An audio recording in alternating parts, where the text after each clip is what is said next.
Welcome. If you're looking to tidy up your Pinterest boards and remove a pin you no longer want, you're in the right place. Today, I'll walk you through the latest steps on how to delete a pin on Pinterest, so you can keep your profile organized and clutter-free. Whether you've saved something by mistake or just want to refresh your boards, deleting a pin is quick and easy. Just follow along. First, open the Pinterest app on your device and make sure you're logged in. Once you're in, head over to your profile by tapping your profile picture in the bottom right corner of the screen.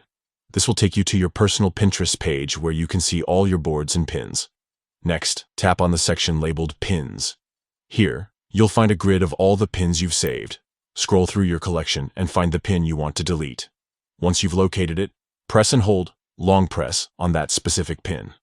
This action will bring up a menu with several options for editing your pin. From the menu, tap on the option that says Edit.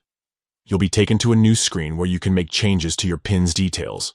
But since we want to delete it, look for the button labeled Delete this pin. Tap on it and Pinterest will ask you to confirm your choice. A confirmation message will pop up, making sure you really want to remove the pin. If you're sure, tap Delete again. And that's it. The pin will be permanently removed from your profile and boards. Remember, once you delete a pin, it can't be recovered, so double-check before confirming. Keeping your Pinterest organized is a great way to make sure you're only saving the ideas and inspiration that matter most to you. If you found this guide helpful, don't forget to like and subscribe for more up-to-date Pinterest tips and social media tutorials. Thanks for watching, and happy pinning!